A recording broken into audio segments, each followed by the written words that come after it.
AI sounds incredibly smart, right? I mean, we've all seen it churn out essays or complex code, maybe market analyses that look, well, frankly, pretty flawless. Hmm. The language is sharp, structure's perfect, the delivery always seems so confident. Always confident. But here's the core conflict, isn't it? What if it's confidently wrong? You hear about hallucinations, inherent bias, these serious blind spots. Yeah. The source material suggests they aren't just like edge cases. No, not at all. They're inevitable parts of the process, really. Yeah. And, that realization, it's completely changed the job description for almost every professional using these tools now. Knowing how to spot those errors, how to correct them, it's rapidly moving from just a helpful tip to, well, the absolutely essential professional standard for our time. Okay. So for this deep dive, we're calling some really crucial bits from the material you shared AI Mastery for Professionals. Yeah. It's a guide pretty much dedicated to navigating exactly these new challenges. Got it. Our mission today really is to give you a kind of shortcut to mastering that skill, how you detect and correct those errors that often come wrapped up in that false AI confidence. Okay, so that's the plan. We'll start by defining these potentially dangerous errors, maybe with a striking example. Then look at why the AI fails, the mechanics behind it. Right, the sources. And then, most importantly, we'll give you those actionable tactics for detection and correction, things you can actually start using today to Right. supervise these tools effectively. Let's do it. Okay, let's unpack this first bit then. The term hallucination, it's everywhere when we talk AI, but it sounds a bit like science fiction, doesn't it? It does, yeah. When we say an AI is hallucinating, what exactly are we telling you, the listener, to actually look out for in the output you're getting? Yeah, it's a very dramatic term, but it points to something critical. Basically, confident but false answers. Well, The AI produces output that looks perfect, structurally sound, grammatically flawless, sounds totally authoritative. But the key facts, maybe the figures or citations within it, they're just completely fabricated, made up. They simply don't exist in reality. wow. Hmm. And the stakes involved there, they can be surprisingly high, I imagine, even outside really technical fields. Oh, absolutely. The source material shares this really specific, almost scary example. AI inventing legal cases or citations, things that just flat out do not exist in any statute book or precedent. I mean, think about it. If a lawyer relies on that, they aren't just being inefficient. They could be facing serious professional trouble, like malpractice kind of trouble. Yeah, that really lands the danger. Which brings us to that specific anecdote you mentioned from the material, the one about Bilal, the financial analyst. Right. That really highlights this false confidence issue. Yes, exactly. So Bilal needed a quick summary of some pretty complex market data. His AI tool delivered this, pristine, beautiful report, looked totally credible, synthesized cleanly. The dream, right? Yeah, pretty much. But one critical financial figure, the one that kind of grounded the whole analysis, it was completely fabricated by the machine, just made up. No way. Yeah. And the AI was so convincing, so fluent, that if Bilal hadn't actually gone back and meticulously, double-checked the primary data sources himself, millions could have been lost based on a bad investment strategy that followed. Okay, wait, hold on a second, though. If that report looked flawless, saved him hours, and only one key figure was wrong, Mm-hmm. how can we approach any AI output with confidence then? Doesn't that sort of defeat the purpose of using AI to save time? If we have to check everything, Right, right. what's the point? And that is the tension, isn't it? That's the heart of this false confidence trap. You're absolutely right to question it. The point isn't that AI saves no time. It definitely does. Okay. The point is that it changes where you spend your time. So maybe instead of 10 hours drafting and synthesizing, you spend, say, 2 hours getting that AI draft. Mm-hmm. And then maybe one crucial hour doing really rigorous verification. The AI's power can mask the imperfections, sure, but the efficiency gain is still huge, provided you treat the output like a high-quality first draft, not the final, finished product. So it's a draft generator, not a truth machine. Exactly. The fact that the AI sounds smart has absolutely zero bearing on its factual accuracy. You have to separate those two things. That reframing, moving from expecting perfection to committing to supervision, that seems key. It's critical. And if we connect this to the bigger picture, sort of understanding the mechanical reasons why AI makes these errors, that helps us predict when they're most likely to pop up. Oh, yeah. It moves the conversation from if it will fail, because it will, to how do we manage that known risk? Makes sense. So what are the core reasons the book points to? Well, the material identifies 3 main sources of error, and they are pretty distinct. First, maybe the most obvious one, limited training data. The AI just hasn't seen enough relevant or recent or specific information for the particular task you're asking it to do. And when it hits that knowledge gap, it doesn't just say, I don't know. Right, it tries to fill it in. It tries to fill that void based on related data it does have. It makes an educated guess, essentially. So if you ask it about some niche industry maybe, or a brand new regulation, it's working with a blind spot. And instead of admitting that, it takes a confident stab in the dark. Precisely. Then the second source is bias from input. This is a big one. This is when errors or historical skew, maybe unfair generalizations, are already baked into the original data the AI was trained on. The AI is just, well, faithfully reflecting the flawed data it learned from. But wait a minute. If that foundational training data itself is biased or flawed data, maybe curated months or years ago, can we ever really escape that bias? Especially if we're using a general model.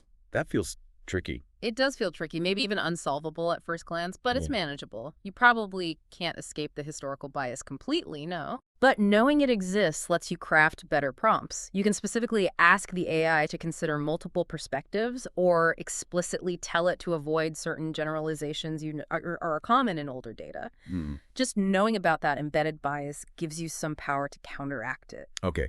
So it shifts from escaping the bias to actively managing it through prompting. Got it. Now, the third source you mentioned, that's the one I found really, really interesting because it almost reframes the error as like intentional overconfidence in pattern prediction. Yes. This one is arguably the most fascinating and maybe the hardest error to spot sometimes. AI models are, at their core, pattern matching engines. That's what they do. Right. They're designed to find trends in complete sequences. So if a data set strongly suggests a particular continuation of a trend, like, say, the historical growth rate of a stock, the AI sometimes actually invents data points to complete that nice, smooth pattern. It prioritizes that statistical smoothness or maybe the beauty of the pattern over strict factual accuracy. It gets so, maybe excited isn't the right word, but so focused on the pattern that it essentially leaps ahead of the facts. It generates a number that should logically fit the sequence, even if that number is totally fictional. That's a stunning insight. It really is like a human cognitive bias almost, prioritizing coherence over truth. Kind of, It's basically saying, statistically, this number makes the chart look right, so I'll just pop it in. Yeah. That fundamentally changes the discussion, doesn't it? This isn't just a glitch. It's a feature of how the tech works right now. Exactly. Which means, like we said earlier, mistakes are inevitable. They're going to happen. But manageable. Entirely manageable. Yes. Okay, so mistakes are unavoidable. The real skill, then, it's not about understanding every nuance of the model's architecture, maybe. It's about supervision. That's it. We need to move past just, accepting the flaws and become active managers of the output. Wow. So how do we, the humans in the loop, actually supervise the AI effectively? How do we turn that knowledge into a robust professional standard? Yeah, the new standard really boils down to rigorous, skeptical verification. And the material provides a pretty clear roadmap, starting with detection methods. The first one is simple, but honestly often ignored when people are rushing. Cross-check the output. Just basic cross-checking. Basic but essential. Cross-check with reliable, established third-party sources.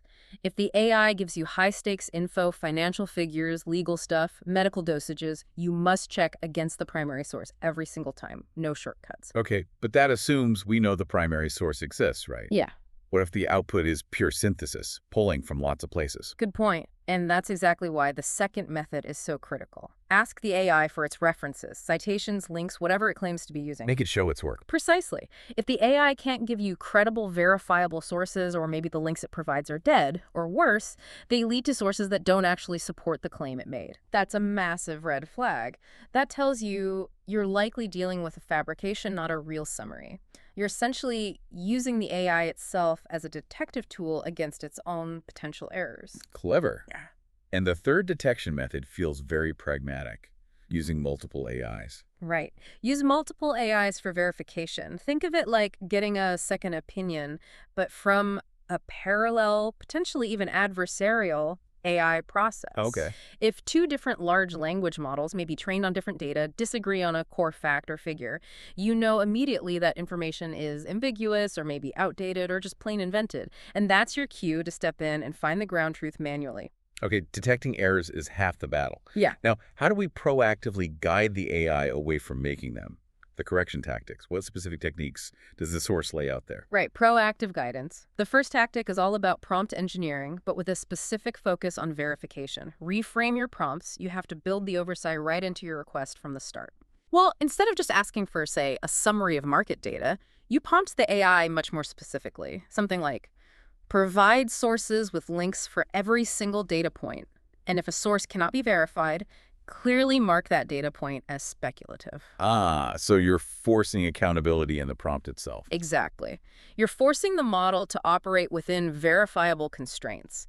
It turns a general request into a structured mandate for accountability. That's brilliant. Okay, what's next? The second tactic is to use domain-specific tools whenever possible. If your work involves highly regulated or super technical fields, law, medicine, complex engineering, that sort of thing, Right. don't rely solely on a general-purpose AI like ChatGPT or Claude. Specialized tools often have built-in verification systems, or maybe they use restricted, vetted training data specifically designed to minimize hallucinations within that specific domain. Use the right tool for the job, basically. Yeah. Makes sense. And the final tactic, it sounds like it ties everything together. It really does. It's the philosophical grounding for this whole approach, and it ties right back to that story about Bilal. It's the constant mandate. Always, always keep human oversight in the loop. The human is the final check. Always. The AI should be your assistant, right? A massive parallel processor generating output super fast. But the human must remain the final editor, the validator, the ethical gatekeeper for all the output. If you let the AI operate autonomously on high-stakes decisions, you're not using it properly. You're basically abdicating your professional responsibility. Right. You're letting the tool drive instead of steering it. Perfectly put.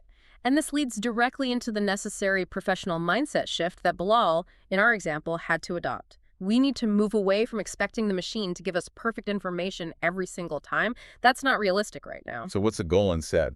The goal is to optimize the overall human AI system. How do we get maximum productivity plus that rigorous oversight? It's about the combination. Okay, let's bring it back to Bilal then, the financial analyst. How did he apply this shift? The material mentioned his three-step rule for managing that high-stakes financial data, right? Let's make that concrete for listeners. Yeah, he definitely learned his lesson from that fabricated figure. His three-step rule is a great practical framework, and it directly tackles the types of errors we've discussed. Okay, step one. Step one, ask AI. This is the productivity boost. Use the AI for the initial synthesis, the drafting, generating that first report. This is where you leverage its speed and its ability to process huge amounts of info quickly. Makes sense. Get the first draft done fast. Step two. Step two, verify sources. Crucial. The human Bilal, in this case, has to check every key figure, every major claim against the primary data or established reliable sources. This step directly counters that danger of AI hallucination. You're demanding evidence for the confident claims, making sure the data is real, not just invented. Got it. Check the facts. And step three. This brings in the multi-AI idea, doesn't it? Exactly. Step three, refine and confirm with a second AI. He uses a separate parallel AI tool to validate the key findings from the first one. This helps ensure he hasn't fallen into that trap of overconfidence in pattern prediction, where the first AI might have smoothed things over inaccurately. It forces redundancy into the verification loop. So it's like getting a second AI opinion to double-check the first AI's logic and the human's verification. Precisely. This whole process, these three steps, it doesn't eliminate all manual work, obviously, but it dramatically increases his output while crucially protecting him and his clients from potentially catastrophic errors. Yeah. It just reinforces that core takeaway we keep coming back to. Rigorous verification is the new standard of competence.